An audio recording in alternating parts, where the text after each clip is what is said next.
Well, colleagues, ladies and gentlemen who may be watching, I think our 30 seconds have expired and we are now live, so to speak. So welcome to this evening's meeting of Newcastle-under-Lyme Borough Council's Planning Committee. I'm going to take the agenda as printed this evening. We'll start with apologies. I know we've got apologies from Councillor Burgess, for whom Councillor Diamond is a substitute. Not 100% sure of whether Councillor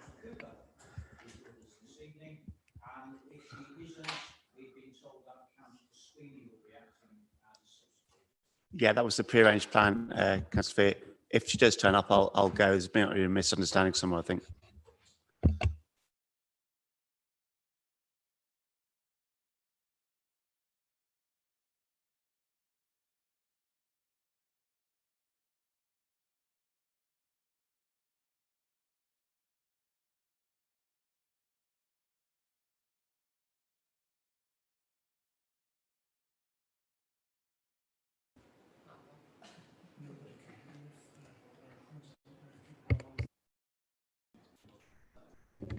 I think this, oh no.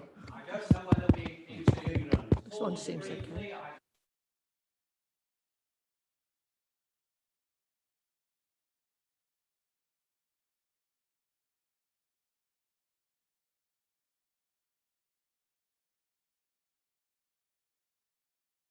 Seconds. Hold it down. And then it's off. Without fire.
One, two. Mine's working now.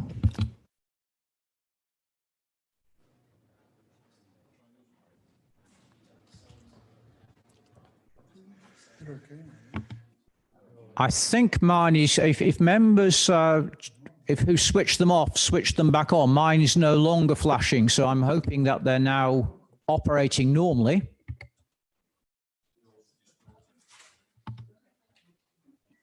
Yep.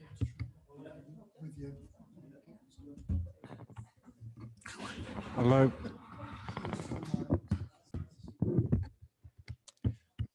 Well, colleagues, never a dull moment, as they say. I think now we've resolved the IT problems. We can progress with our meeting.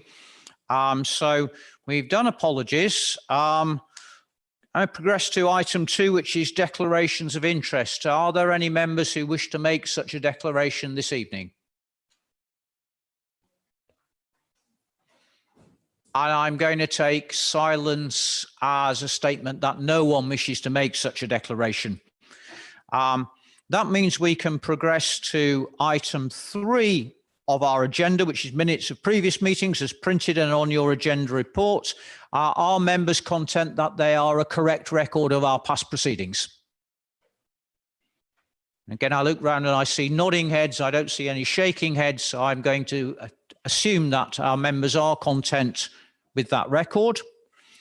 That brings us to item 4 of our agenda, our first substantive item, application for major development, Tadgerdale Quarry. On this, we have a public speaker, Mr. Weatherby, who wishes to speak in favour of the recommendation here.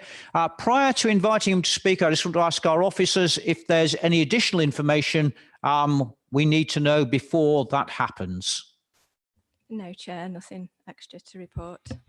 Thank you very much. Now, I know Mr. Weatherby is going to address us by Zoom. Before he does, first of all, can I just check that he's present? Mr. Weatherly is waiting, yeah. Excellent. So before I invite him to speak, I'm just going to outline the speaking protocol for those who are not familiar with it. Mr. Weatherly will have 5 minutes to address the committee. They'll be timed by the clerk, who's sitting to my right, and the clerk will issue a verbal warning after 4 of those 5 minutes have elapsed so that no vital information is missed out. That will be the sum total of our speaker's contribution to the debate this evening. So on those terms, and I hope he's out there somewhere, I invite Mr. Weatherly to address the committee.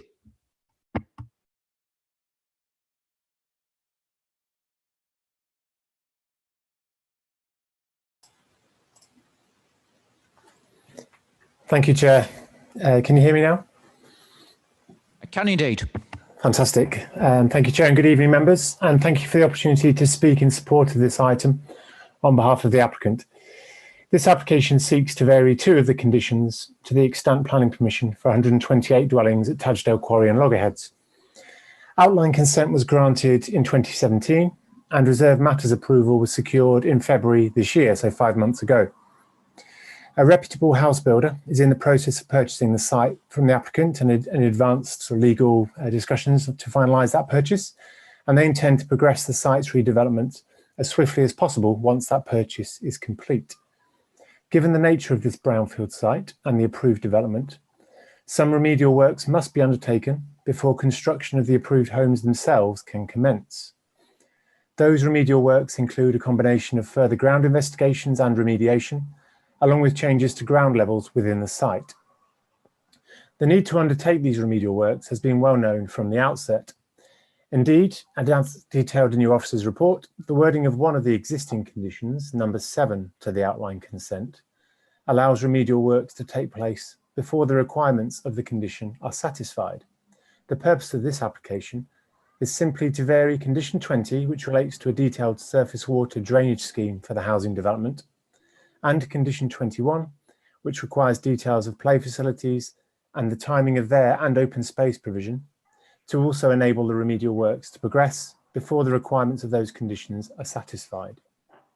In our view, this proposed variation to these conditions is not controversial in any way, but rather a common sense approach to assist with bringing the site's redevelopment forward in a timely manner, and consequently deliver homes on this site that form an important part of the council's housing land supply. Put simply, allowing the remedial works to be undertaken prior to the approval of the details required by these 2 conditions will have absolutely no impact on those details in question. Hence, the same outcome will be achieved when the housing development is completed. Therefore, the only matters relevant to determination of this application before you today are whether this slight variation to the wording of these 2 conditions is acceptable. In that respect, and as confirmed in your officer's report, there is no objection to the proposed variations, specifically from any consultees or third parties, and your officers have recommended approval of this application. Its preparation was also informed by detailed pre-application engagement with your officers, in accordance with good practice, and which confirmed the proposed variation to these conditions was considered to be acceptable in principle. Furthermore, and to provide members with advance notice, it is likely that an application for some minor material amendments to the approved development will be made by the house builder that is purchasing the site. There is no intention at all to make any changes to the approved layout of the development, the ground levels within the site, and so forth, rather simply to revise the design of the individual homes to accommodate the developer's own house types. Hence, those changes, if and when they do come forward, will not impact on the remedial works that are intended to be carried out in the summer months ahead, or summer weeks ahead, and any such application would no doubt be considered at a future meeting of Planning Committee. The purpose of me mentioning this possibility now is that a further advantage of the application before you today is that it would enable the remedial works within the site, which would not be affected in any way by any revisions to the house types within the approved development, to be undertaken in the months ahead, whilst any proposed revisions to the housing development are finalised and an application for their approval is made and determined. With all these considerations in mind, I trust you will concur with me and your officers that this application is acceptable, and on behalf of the applicant, I respectfully encourage its approval to assist with bringing forward the remedial works required at this site and in turn the delivery of the approved housing within it. Thank you for listening. Thank you very much. Before I open the item for debate, first of all, I'd like to ask our officer if she has any comments on what she's heard, apart from perhaps Mr. Weatherly's somewhat pessimistic attitude to what may happen in August in terms of the weather.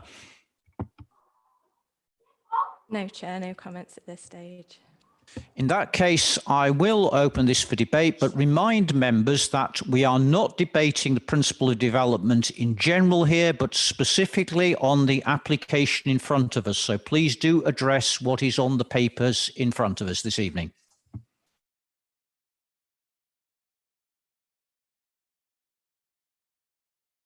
I look for comment from members. If there are no comments, I'm happy to move from the chair that these recommendations be accepted.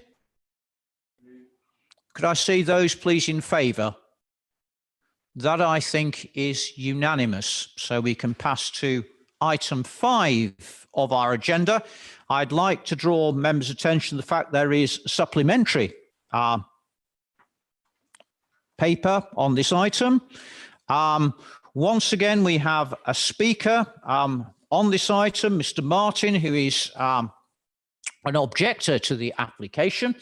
Again, just in case anyone has just joined the meeting for this item, I'll just outline again how the speaking protocol works. So Mr. Martin will have 5 minutes to address the committee. They will be timed by our clerk, who's sitting to my right, and he will issue a verbal warning after 4 minutes have elapsed to make sure Mr. Martin doesn't miss any points he regards as vital. Just before we invite Mr. Martin to address us, though, I'll ask our officer again if there are any other points that have emerged which are important, so that, again, Mr. Martin has cognizance of those before he gives us his address. No, Chair, nothing to add. In that case, I don't know if Mr. Martin is now come into the room via Zoom. Mr. Martin is waiting. Okay, so if we bring him in, he can then address the committee when he feels comfortable to begin.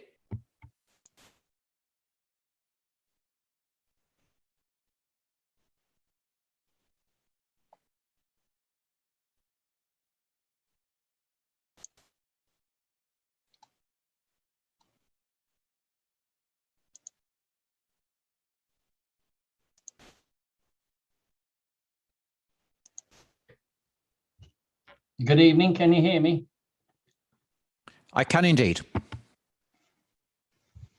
Thank you for allowing me to address the amateurish way in which I work, but I do apologise from the start. I'm referring to the planning matters on 50 Castle Road, known as Betty's Old Cottage. Almost everyone knows about Mountcop Natural Trust Castle, but there are 3 dwellings along the old Castle Road from the days when Castle Road actually went up to the castle. The then soil cart track, now footpath 115, turned to 90 degrees to its left as it approached the Cheshire Hill top border, and number 50 was the first of those 3 dwellings along the track, being number 50, Betty's Little Cottage, buried in a spindly copse, number 52 being Sugarwell Farm, our own family home with 5 acres capped with beautiful purple heather, and number 54, Beacon House, Mr. Mateen's Beacon Point dwelling, all circumvented by the National Trust land. Number 52 and number 54 have been heavily constrained by your planning department over the last 20 years, and I can only speak from first-hand experience of number 52, although I am somewhat familiar with Mr. Mateen's dealings. We are somewhat surprised and aggrieved to see that the application being considered for number 50 is for replacement dwelling, particularly since we were specifically advised by your planning officers some time ago on our own development applications that we would under no circumstances consider replacement dwelling, as any demolition of 52 would remove all planning rights. This was made very clear, and we understand this was from the officers, the green belt policy. We're more than happy to see the site of number 52 developed and subsequently occupied as it has been a worry whilst it was in the absent speculators' hands, but not expecting an Alderley Edge new build in the pain and control and costs lambasted on our control developments. The reason I'm speaking to you now is neither our letter of objection or photos did get published in the comments, despite submission before the very awkward holiday 4th of January deadline. However, a jump from 120 to 280 square meters of floor space seems quite a development and not consistent with policy S3, section 4, ballooning a very little discreet hidden cottage into a 4-bedroom football type home. The report even reveals 260 volumetric growth, percentage volumetric growth, which is also stated as being well outside acceptable levels for greenbelt development. The report clearly mentions all the parameters are well exceeded and quotes that only under special circumstances should these parameters be ignored. But at no stage does it define what these super special circumstances are on this particular case for overturning the rules of stewardship.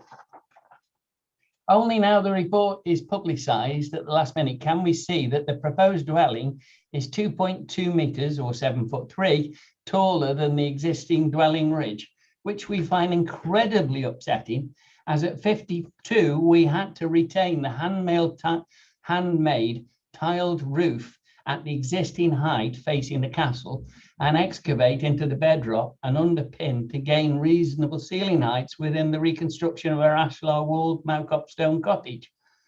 This additional 7'3" height becomes even more unacceptable when you will be aware that the Alderley Edge type construction will be the highest building in Mowcop, much higher than Beacon House, and exactly on top of the highest pinnacle for miles around. What is needed is a considerate, discreet and low profile possible sprawling family dwelling conducive to that location. We all know that architects push the envelope on their beat the planners game that they play on behalf of the clients. 1 minute. But we certainly hope that in this case, the committee will, on balance, do the right thing, reject the officer's recommendation and refuse due to the enormous impact on this building will have, especially knowing their planning department had previously nurtured so precisely the surrounding properties and obtained grade listing and SSI achieved status for the Castle Folly and the loved and renowned landmark of Mowcop National Trust. As an example of our development application was required on the Castleside face to have approved National Trust type small pane softwood small windows. We'd love to have a 7-meter wide glazing that we might enjoy the views from inside our own property. But even a small conservatory is beyond our scope, as with number 54. I would confirm houses on a much lower part of Castle Road, away from the heights, are a concoction of designs, and the buildings will, I believe, fall under village development. Okay, I'm afraid Mr. Martin has had his 5 minutes. He was warned after 4. It seems a somewhat brusque way of cutting him off, but I'm not familiar with the electronic system that we've got at the moment. What I want to do now is 2 things. First of all, ask our officer to comment on what she's just heard. And then I think it would be appropriate if we could see some plans and photographs of the existing property and indeed of what is proposed. Thank you, Chair. Just respond to a few points that Mr. Martin made. First of all, he refers to being heavily constrained by the local planning authority. Just to respond on that point, he has had planning permission for a number of developments at his property, some of which were granted retrospectively.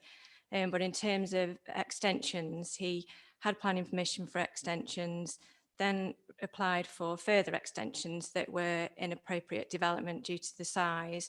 No case was made for very special circumstances, so that application was refused.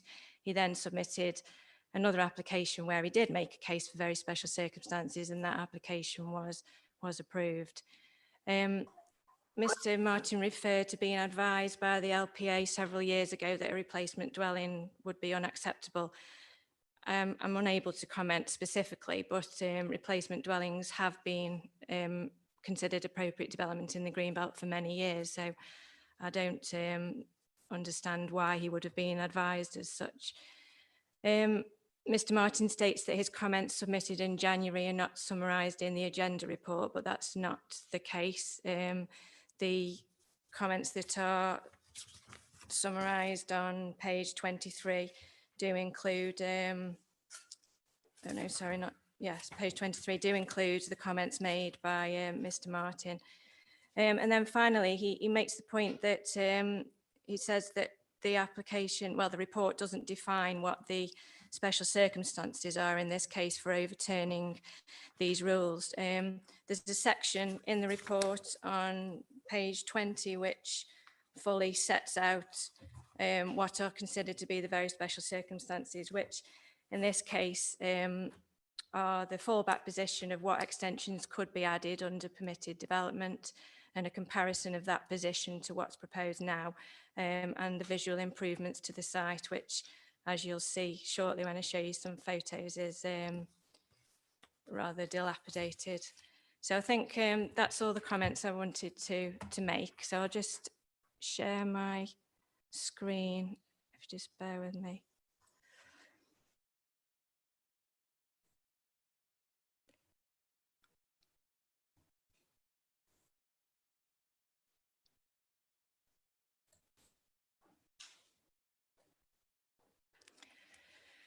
And I think members will have to look to their right because it appears the screen directly behind me is not operable at the moment. Okay, well, I'll perhaps show the photographs first.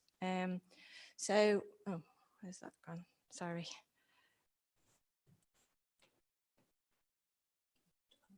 Oh, right. No, I won't. I'll show you the plans first because I'll have to unshare and then share the photos.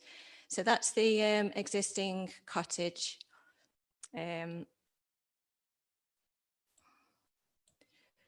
So you can see there the rear elevation and the front elevation, the floor plans. It's a very small cottage with limited accommodation. Sorry, just bear with me a second.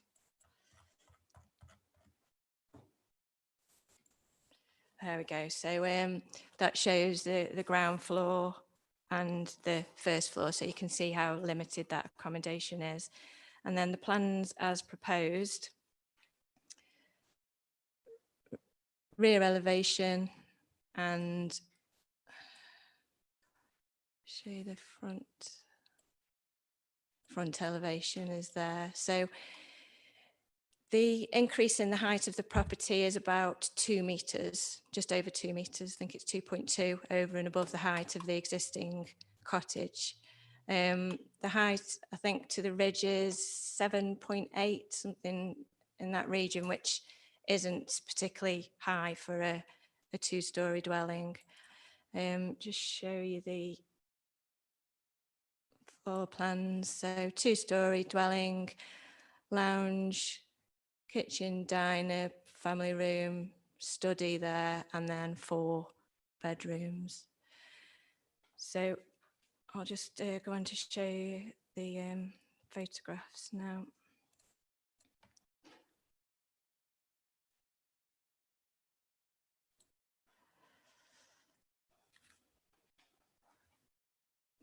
Difficult to see in this light really, but that's the existing cottage.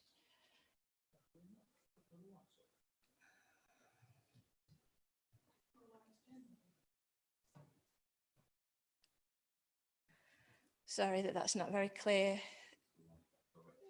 It's clearer perhaps on the screen over there if you can see, but hopefully it shows you the limited scale of that's perhaps a bit of a better one. Shows the state of the cottage and obviously the limited size of it at the moment.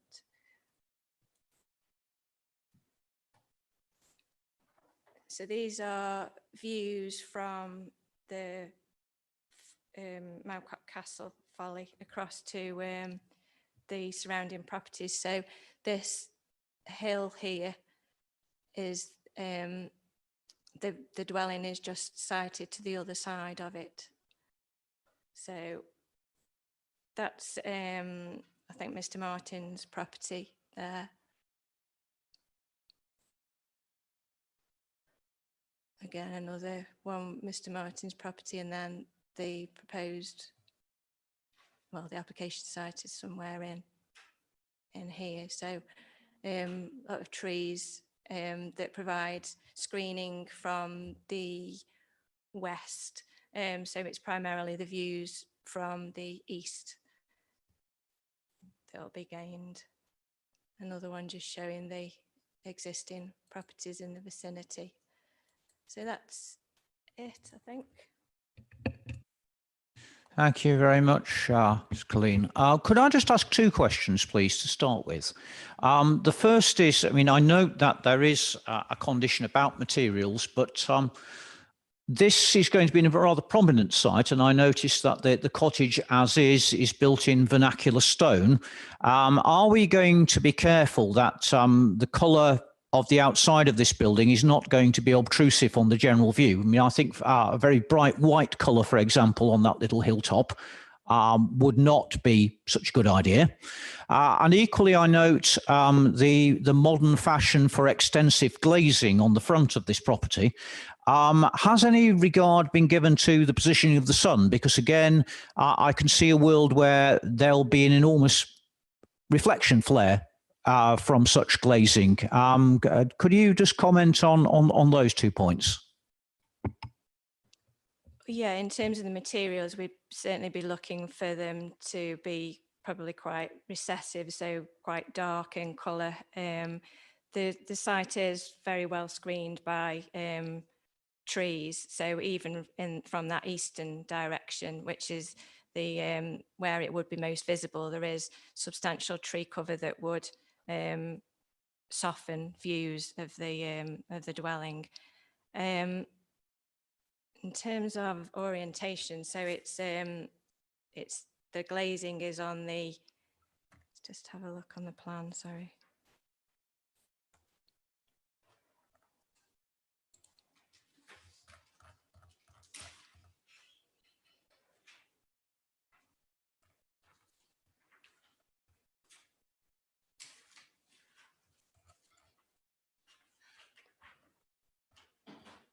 So the largest areas of glazing for the master bedroom and the family room are on this, on the southwestern facing elevation. And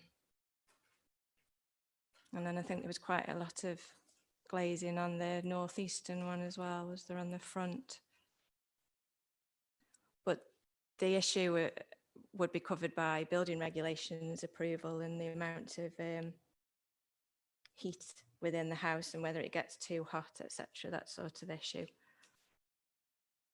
I think my concern is less to do with the heat within the house and more to do with the sun shining on the windows. I mean, again, travelling the railway line on a regular basis up to Manchester and coming back, I mean, not on Malcott, but on a couple of hills further up, it is quite noticeable that properties really do shine. I mean, they obtrude into the landscape by the amount of reflection. So could I ask that some thought be given to that, and that if necessary, I know one can get non-reflective glass, that there may be a necessary requirement that that sort of glazing be put in there to avoid that sort of problem? Yes, of course, that is a condition that we could impose, non-reflective glazing, which in addition to the landscaping that would soften the views, that yes, that would reduce the glare. I think Councillor Jones wished to make a comment. Thank you, Chair. I wonder if we could go back to the photo looking at the site from the castle itself, because I've got some questions regarding trees. You mentioned that the trees provide a natural screening barrier. And I note in the report that there's a proposal to remove 5 trees, are those 5 currently under a TPO, and that landscape are looking at putting TPOs on the other trees or on some of the other trees. I guess from my perspective, it would really help to look in from the castle to see how many of those trees are actually protected, which ones are going, because it looks like a wonderful natural screen at the moment, but are we at risk that what we think is a wonderful natural screen at the moment could just be taken out, which would then have impact on the visibility of the property from that site? My understanding is that none of the trees were protected by a TPO, but the landscape section have served a provisional TPO over the whole site. Yeah, that's my understanding. That's what I think it's another item on the agenda, the last item. But it does state in the report that a total of 5 trees are to be removed across the site, and 4 of those trees are the lowest category in terms of quality, with an expected lifespan of 10 to 20 years or of limited diameter. And one of those trees is a category B, so that's moderate quality. So none of them are category A, which is the highest quality. So I think 5 trees across the site wouldn't make, the loss of those 5 trees across the site wouldn't make wouldn't have a significant impact. But then in addition, they're proposing 15 replacement trees. And it could be, we could secure semi-mature replacement tree planting so that it has an impact quicker really than obviously less mature planting. I think again, and the council will tell me if I'm putting words into his mouth. I mean, the important thing here is where those trees are on the site. In other words, if one were to go up to Malcop Castle and look down, and the 5 trees were removed there, revealing this development, and the replacement trees were around the other side, that wouldn't sort of do the trick, would it? I mean, we need to make sure when we phrase these conditions or look at this afterwards that we retain that screen. And I think, again, that would be the important concern of the committee at this moment. Just trying to get the tree information up, trees to be removed, just bear with me.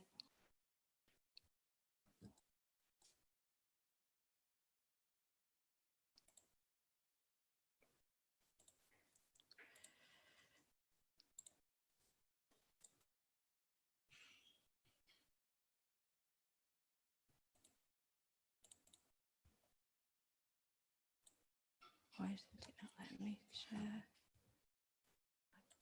Oh, there we go. Just trying to share again.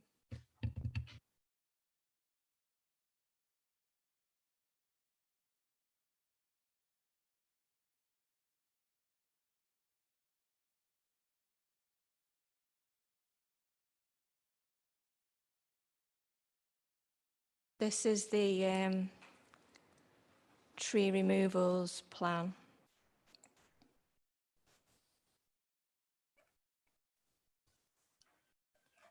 Which is pointing to 1 tree there adjacent to Castle Road. And then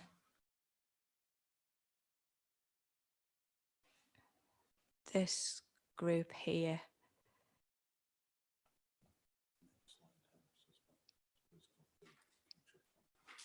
Right, okay.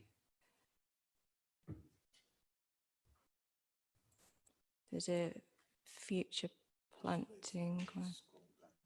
Oh, right, okay. No, have you got it? Yeah, please.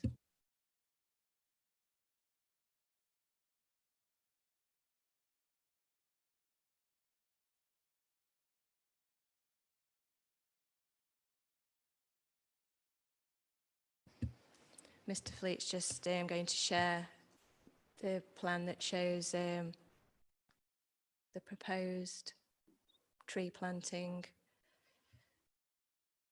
So let's see.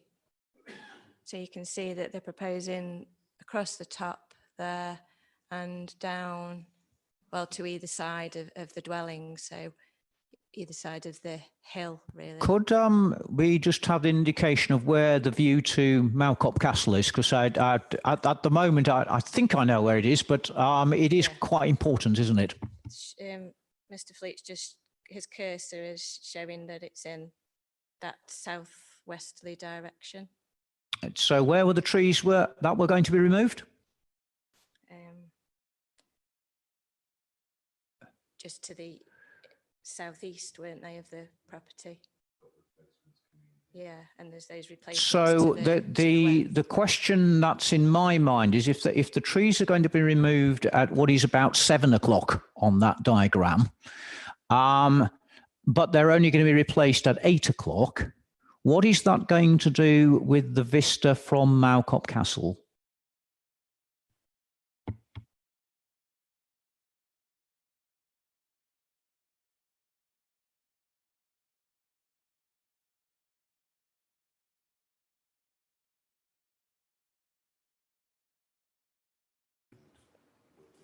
Mr. Fleet's just saying that, because I've not been involved in the TPO one, but that's showing that on that item that the trees in that area of the site aren't worthy of protection.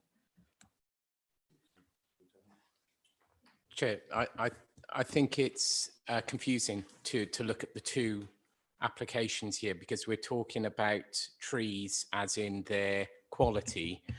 In this application, I certainly am judging trees as their ability to screen from it's their visual screening. I'm less concerned about the quality of the tree. I'm more concerned about the nature of the screening.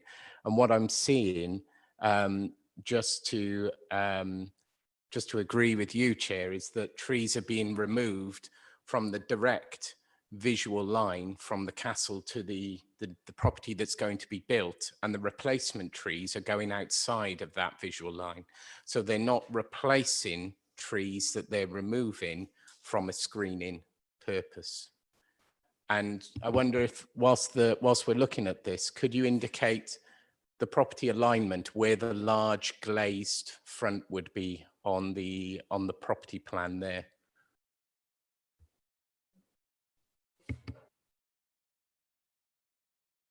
Just on that one's fine. No, that's fine.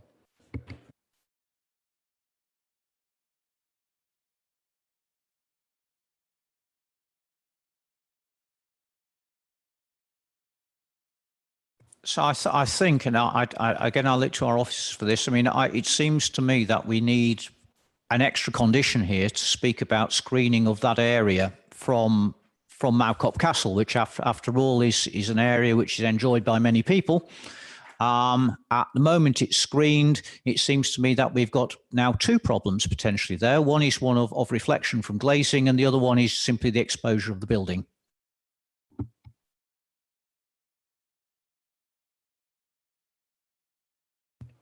Yes, we can do that. We can include that in the landscaping scheme condition, make specific reference to a requirement for that.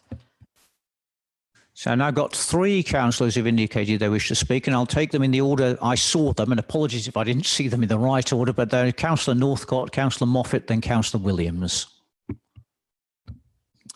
Thank you, Chair. I just want to ask officers a bit more clarity in terms of the proposal. It says it's going to be substantially larger than the original building.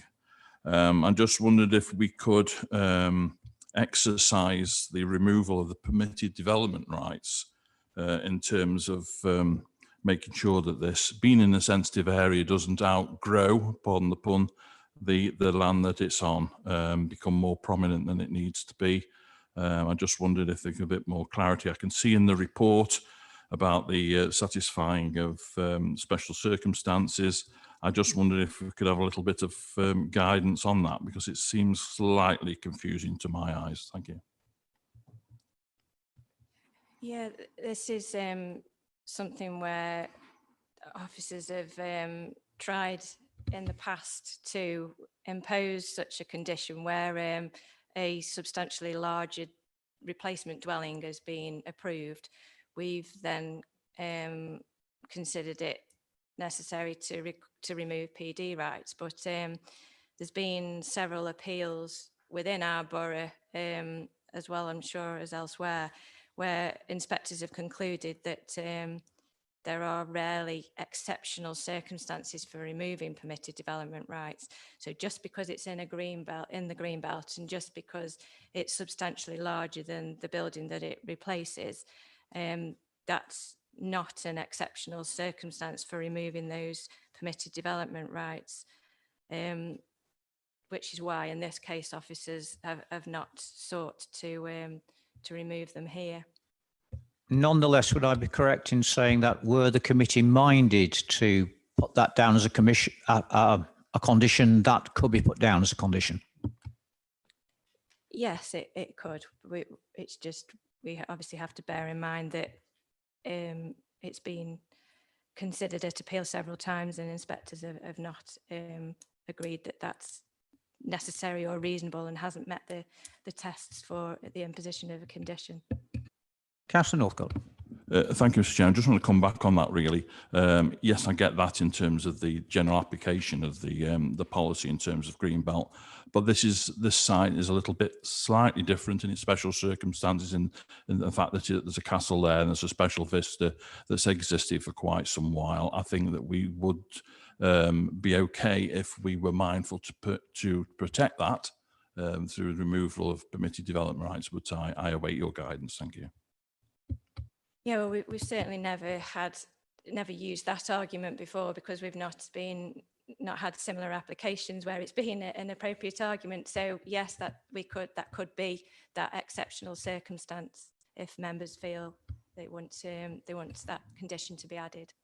Thank you for that. Councillor Moffat. Thank you, Chair. My comment actually was referring back to the trees, because the proposed trees, they might not be particularly important in terms of tree-ness, but they definitely provide, looking at the diagram provided here, a screen from the castle to the property. I think it's reasonable for the rebuild to happen, because it certainly isn't a building which is habitable at all.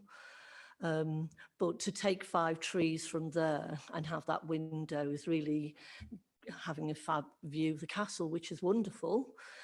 But also the people in the castle have a fab view of that property with its glazing and everything else. So I think there needs to be a balance of visitors to the site, like Councillor Northcote has said, and the desire of people creating a home.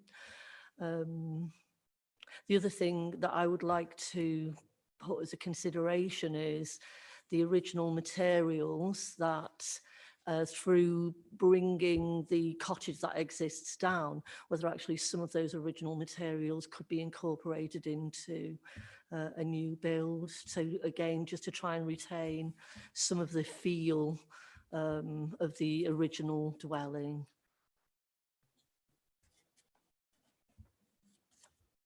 So my objection really would be on removing those trees and creating something which just doesn't necessarily feel in keeping with the general area, with the huge amount of glazing and the height as well. I don't object at all to there being a rebuild. It's just the size of it and the ambition of it, really. So it's looking for balance. I think, Councillor, perhaps what we can do, if the committee is so minded, of course, is think about conditions saying there must be screening between the property and Malcop Castle, and also perhaps a condition saying that we want non-reflective glazing placed upon that side to avoid those things. So I think we can't object to the development per se, but I think we can add conditions to address some of your concerns, again, if the committee is so minded. Councillor Williams. Yeah, thank you, Mr. Chairman. I'm just, concerned we're putting too many conditions on this development, but I do agree with you on the glazing and the screening. It is an important position in our right on the Cheshire border. And as we come across the Cheshire Plains, Mircup starts really the Peak District. So my main really thoughts around what Councillor said earlier about reusing the materials, recycling the materials. And as you go across the Peak District, you see a lot of buildings, extensions being built and complete new build. And they have used the old building materials. Now, I haven't seen the exist cottages there now, whether those materials are good enough to use again. You know, they might be decayed that much that you can't really use them, and they would look unsightly.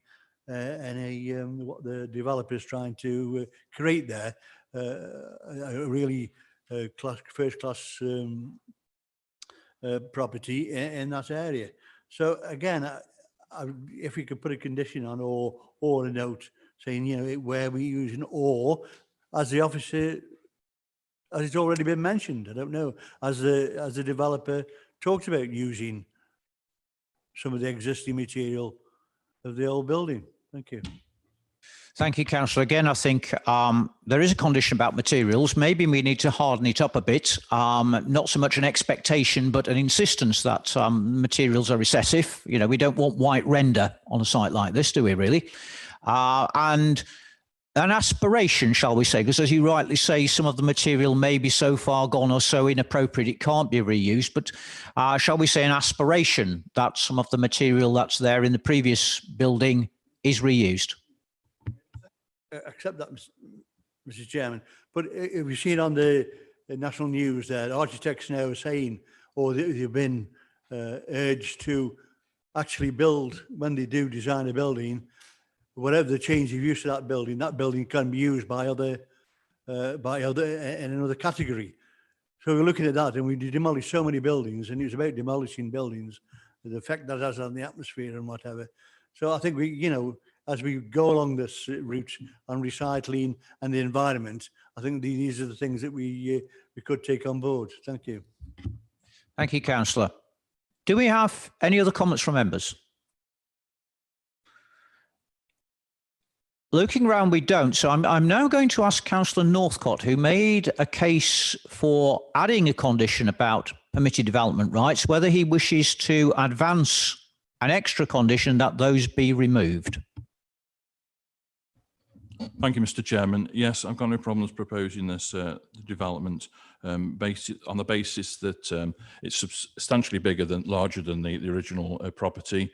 And in that respect, we need to curtail any further growth that should be mentioned now in the substantial planning application, if that was the case. So I would like the condition of permitted development rights removal. Thank you. Councillor Williams? Could the officer explain about removing those rights, just as Councillor Northcott is proposing? What would that impact on the development? Okay.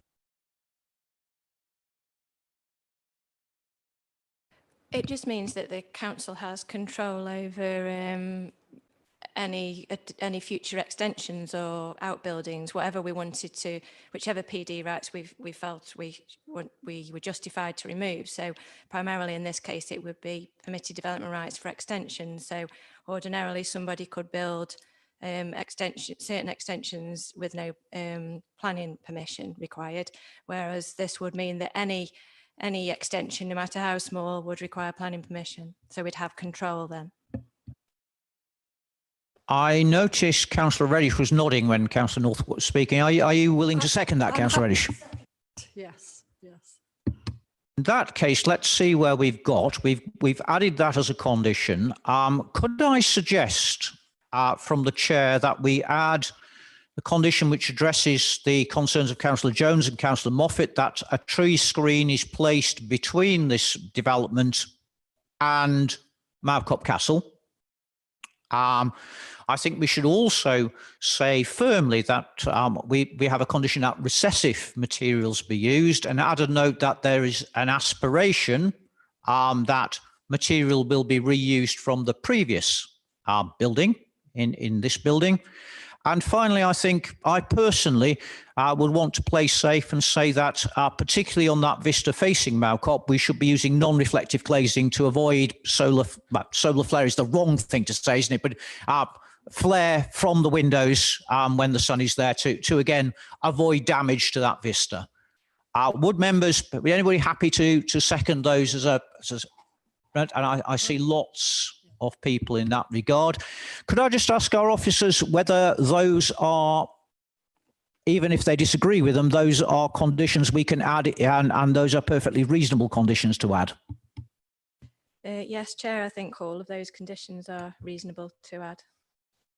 Thank you very much. In that case, I think we're all clear on what we're voting for. So what we're looking at here is a vote for permit, but with those additional conditions that we've discussed now. So could I see those in favour, please, of permit with those conditions? That, I think, is unanimous. That takes us to item 6, Peak Pursuits, Nantwich Road, Audley. Again, there's a small supplementary agenda item on this item. And again, I'll just ask our officer if there's any further information we need this evening.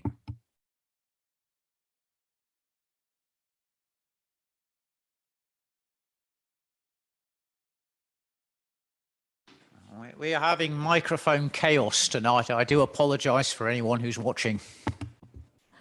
Right, this one seems to work. Yeah, no, there's nothing to add at this stage. Thank you, Chair.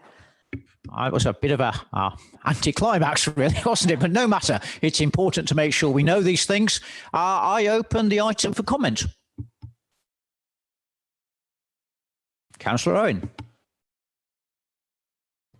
Thank you, Chair.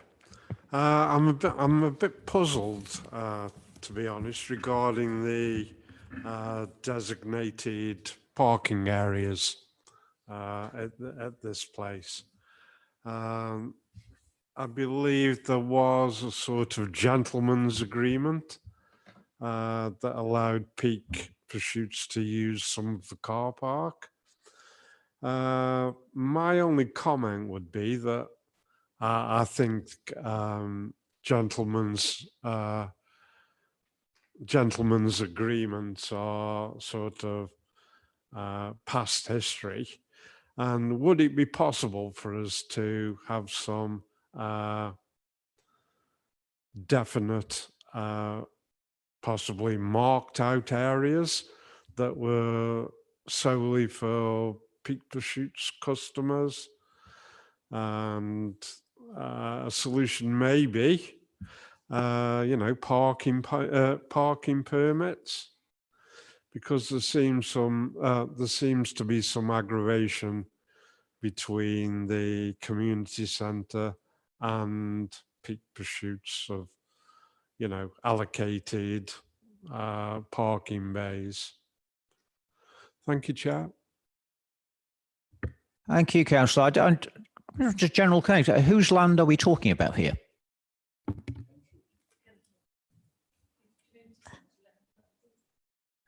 I can show you, share with you a plan showing what Peak Pursuits claim to be their parking provision within the car park. But before I do that, I just want to make it clear that the matter in hand is not whether Peak Pursuit are taking up a larger proportion of the parking provision within that car park, which, as far as I'm aware, is available for anybody to use. There is no restrictions upon it, which then limits the amount of availability of parking for other users of the car park, which then results in them parking less conveniently. That's not a planning matter. The matter in hand is whether the displacement of vehicles from this site to accommodate the storage structures results in any highway safety issues, because it pushes it onto the highway and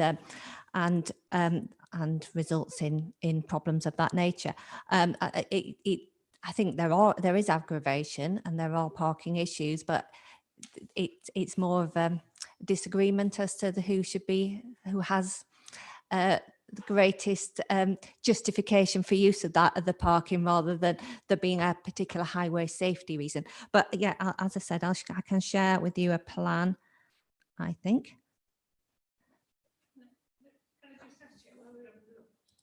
Is this solely a car park, or is it a piece of, because I know it very well actually, and it is extremely well used.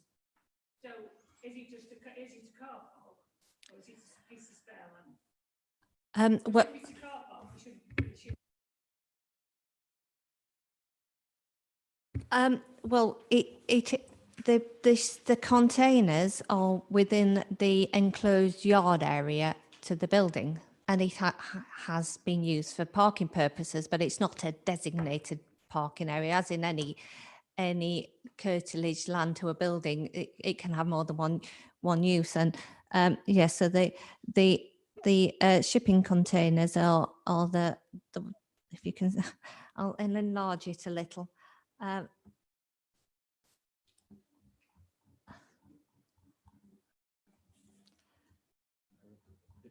Yeah, sorry, I need to move this out of the way, and then I can get to the scroll bar. There we go.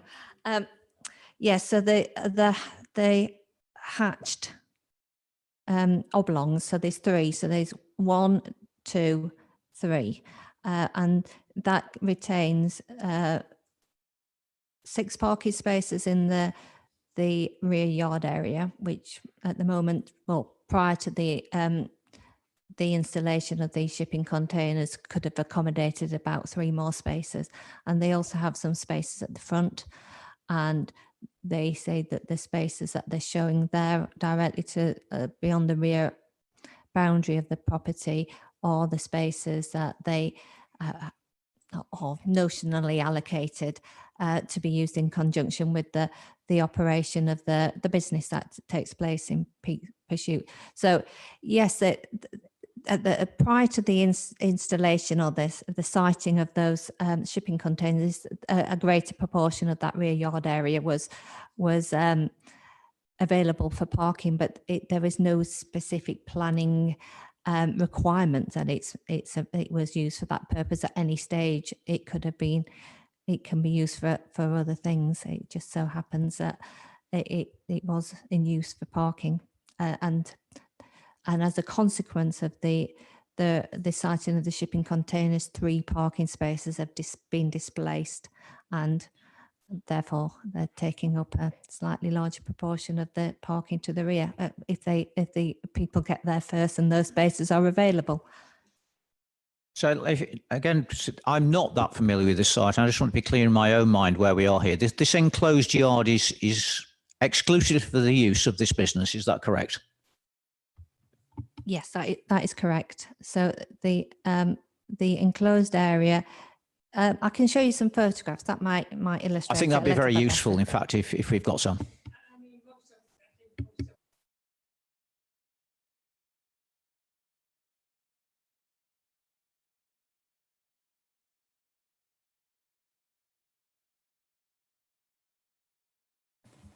Okay, so this is the rear yard area. So this is the access into the rear yard. So there is a boundary treatment here and here, and a wide access point. So the parking spaces that I said were notionally allocated to the Peak Pursuit business are, well, you can see the first one there. So this is taken from within the shared car park at the rear. So we should have a couple more photos. So yeah, this is from the other side, so the front. So this is the wall at the other end of the yard area, which runs along the side and to the rear of the property. So this is a couple of the parking spaces that I showed you at the front of the building, and there is a pedestrian access point into that yard area from the front, and just because I see the other photo, this is showing the shipping containers that are already within the car parking area, though not taking up parking spaces associated with the community centre, because reference is made within representations to such spaces. So I don't know whether that helps. I can go back to the plan if that would be of assistance. One thing I do note here from the report is that we haven't made a formal consultation with the Highway Authority. I'm just wondering whether members who feel strongly about this feel that actually that perhaps might be the way forward. I mean, any form of argument about this, it would seem to me, will be to swirl around highways issues. And we moan about highways not doing things when we like them to. Here it seems that maybe we would like them to do something and we haven't asked them to do. I float this in front of the committee and see what they feel about that.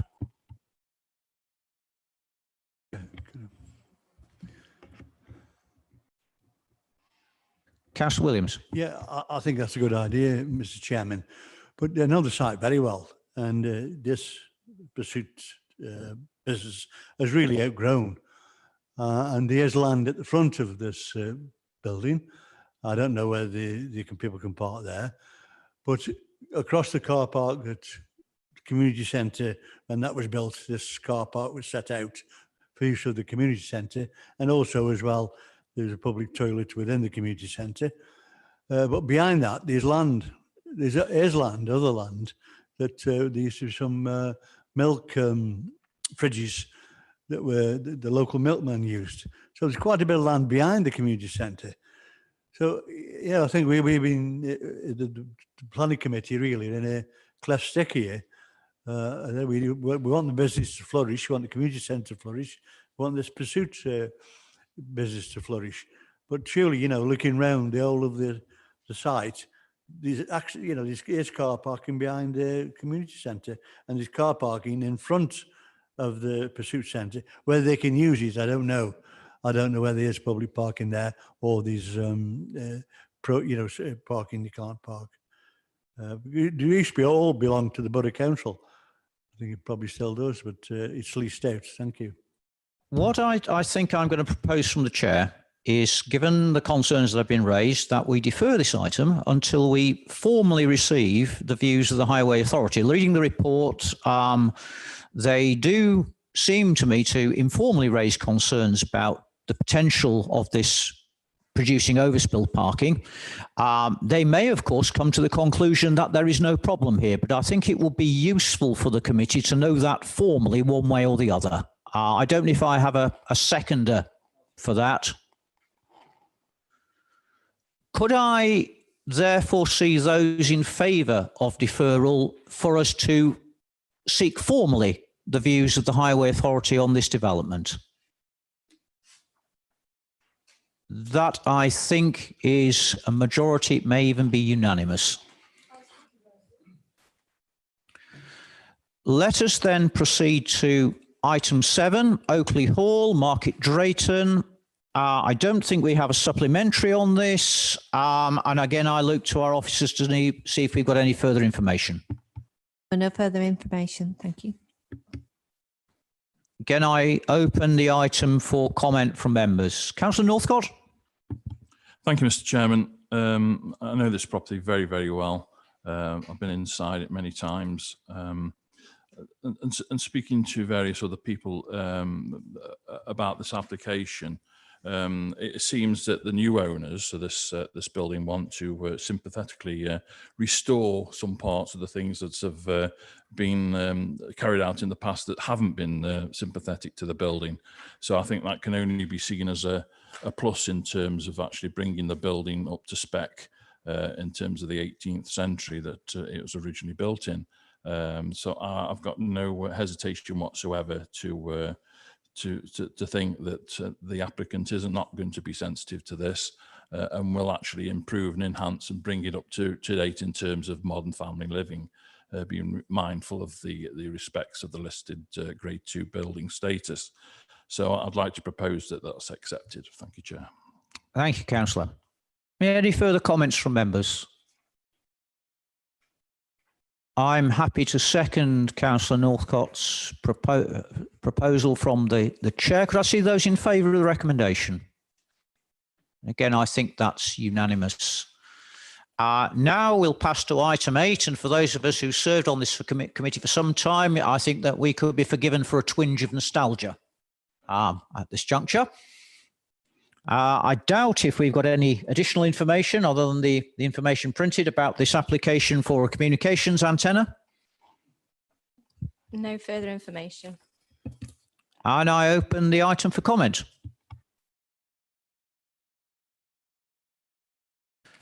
I see no comment. Could I see, please, those in favour of the recommendations, A and B? Again, that is unanimous.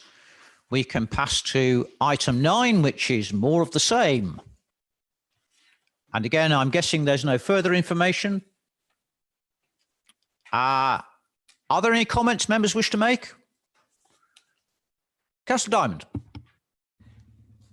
Thank you, Chair. There is just one comment. This did come to the Town Council in Kidsgrove, and we did ask that a recommendation that it could be made to look a bit more like a tree, shall I say, rather than a 25-foot pole. It is rather large and it's set in out by the ski slope with a lot of trees. And there was just a comment sent from the Town Council, but there was no objections. Thank you very much, Councillor. I'm sure we can pass that on to the developer. There are certain versions of these antennae that can be dressed up like that, although having said that, there are a couple near where my mother lives which are singularly unsuccessful. In fact, if anything, they look worse, I think, than they would if they were just a lattice construction. But nonetheless, that's a very valid point, and I'm sure our officers can pass that comment on to the developer. Could I see those in favour with that added note, those in favour of the recommendations? Again, I think that's unanimous. We can pass to item 10, which I believe has been withdrawn. I look to our officers for confirmation of that. Yes, that's correct. It's been withdrawn. In that case, we can pass to item 11, which, as you can see, is a series of performance reports. I don't know whether any of our officers wish to speak to these. They are mainly good news, I think. If our officers don't wish to speak to these, I invite comment from members. No. So I invite comment from members. Councillor Northcott.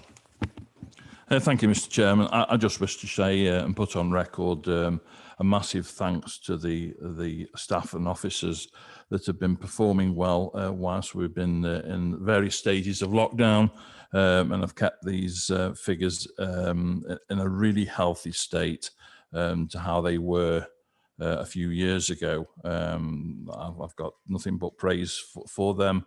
And actually the actual performance management procedures are working very well, and I see this is a good state to be in as a council, and I should thank the staff for that. Thank you. Thank you, Councillor. Councillor Reddish. Thank you. There's always one that wants to be negative, isn't there? I mean, yes, I would agree. There's lots of good news here and lots of targets achieved, but there's one that notably we haven't achieved.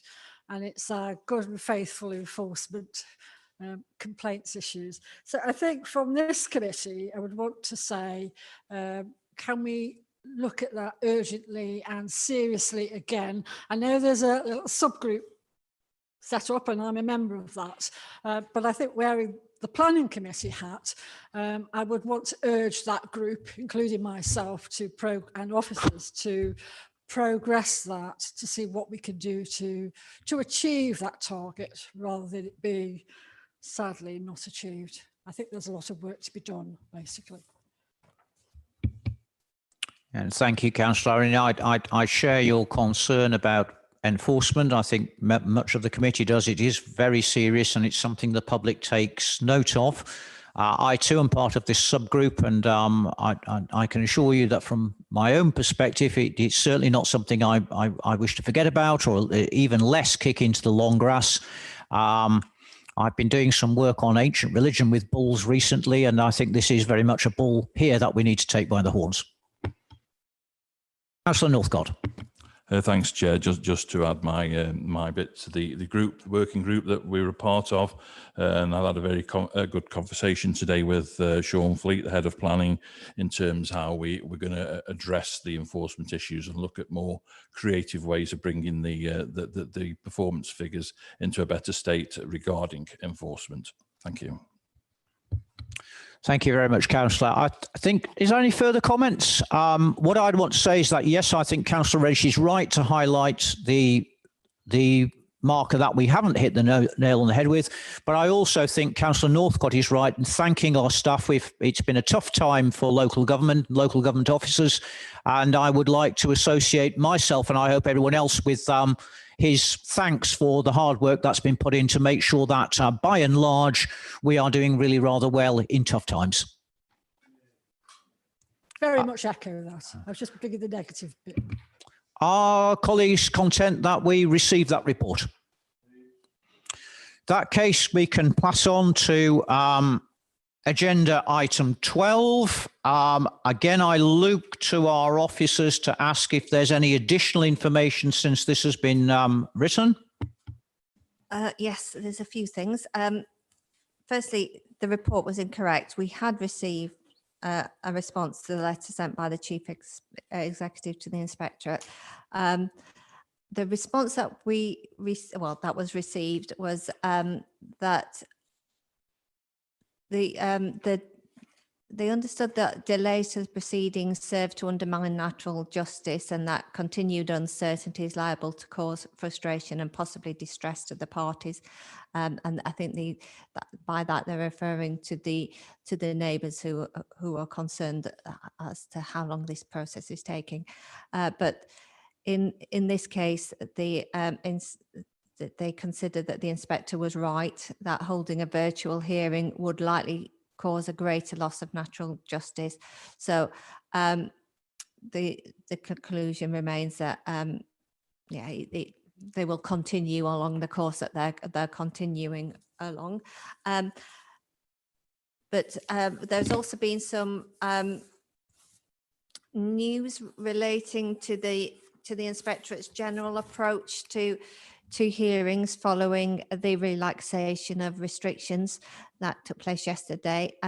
So whilst we haven't heard anything specifically in respect of this appeal, it would appear that from 13th of September, they will be reverting back to the pre-restriction approach to hearings, whereby it'll be down to the date will be set and the authorities will themselves make the arrangements for the hearings and inquiries to take place, and that in-person events will be possible, although there will need to be the ability for participants who wish to be involved virtually to be able to do that, to be involved virtually. So it would appear that there is a possibility that a date will be set because it can be held in person from the 13th of September onwards. So hopefully we'll get a date in the diary for the hearing in the not too distant future. Could I just ask Mrs. Moulton at that point, because the darker side of me sees that there are problems ahead here, that given the sort of suggestion that's made at the end that, that there could be a hybrid meeting, which is effectively what's being said, isn't it? Could we check that that is going to fall within the issues of natural justice and such like? I think it, forewarned is forearmed, and it would be good to make sure that we are secure on that in advance. Otherwise, I foresee further delay in this regard.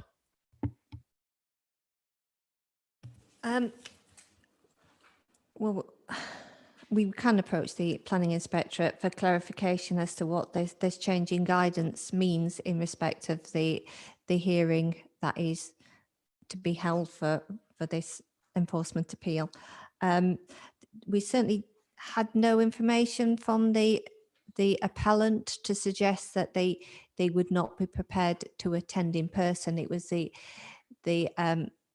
fact that they wouldn't have no opportunity to attend in person and therefore would not be able to have a proper representation from their agent. That was the issue. But I suppose it's right to say that if they were to object, they were to say that they felt it unsafe to attend in person, we would have the same problem that has been experienced and has resulted in the deferral of the hearings the last couple of times that it's been scheduled. So yes, we'll go and if members wishes to do so, to the inspectorate to see if they are prepared to offer some clarification as to how the guidance will be applied in this case. I see nodding heads. I mean, I regret having to say this because I know officers' time is valuable, but I think the committee probably would wish you to write formally to the planning inspectorate and ask for clarification of that advice so that we know exactly where we stand. Would I be right in saying that? Yeah. And I think I also want to ask the committee, so there's nothing else on this report here, but I'm assuming that once again, it will be the wish of the committee for this to be revisited, not at our next, but at our following meeting. Am I correct in assuming that? Yeah. So if that could be duly noted as well. Otherwise, I take it we are content. Well, content is perhaps not the right word, but nonetheless, that we are happy to receive this report as in front of us. Let us progress to item 13, which is the review of local validation requirements. This is a very technical thing. As you can see, it's a really rather long document, which I trust members will have had a look at. I don't know if our officers wish to speak to this in any shape or form. If they do not, I would ask members to make specific reference to points they wish to look at. Otherwise, I don't propose to take this page by page, but to take it on block when it comes to a vote. Well, I just wanted to highlight that the amendments that have been proposed that we consult upon are very minor in terms of the changes to the list that is currently adopted and has been applied. The main changes relate to the introduction of the chapel and Hill Chilton, etc. neighbourhood development plan to the development plan and the addition of policies from that document to the list of policy drivers where applicable. So in terms of the information items, they all remain as the existing list.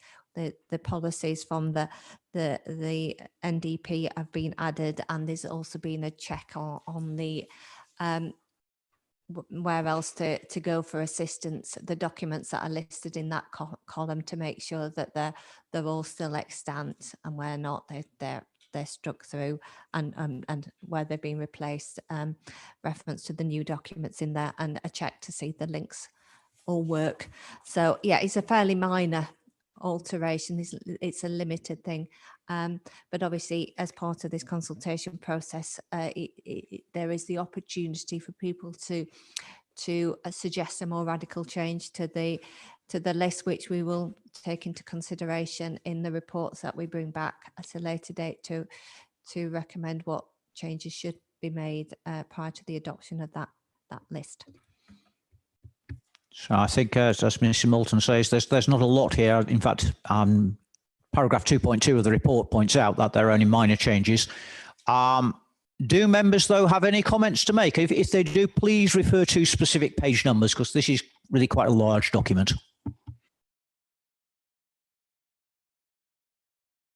I see no member wishing to speak at the moment. Are we therefore content that this document be accepted as it sits as per the recommendation? And could I just... Yes, I think we do. Yes, excellent. Okay. That brings us to item 14 of our report, which is, as I think has been previously referred to in our meeting today, about a tree preservation order at Mowcop.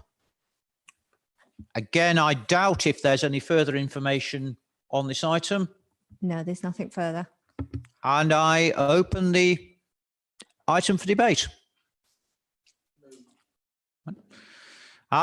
It's been moved. I'm happy to second it from the chair. Are members happy with the recommendation? Could I have a show of hands, please? That, I think, is unanimous. We turn now to our agenda. We come to item 15, our last item, to consider any business which is urgent within the meaning of the relevant section of the relevant Act. I know of none prior to this meeting. I look with trepidation to our officers who know of none either, in which case we can bring our meeting to a close. Thank you very much for your attendance this evening, and do have a safe journey home.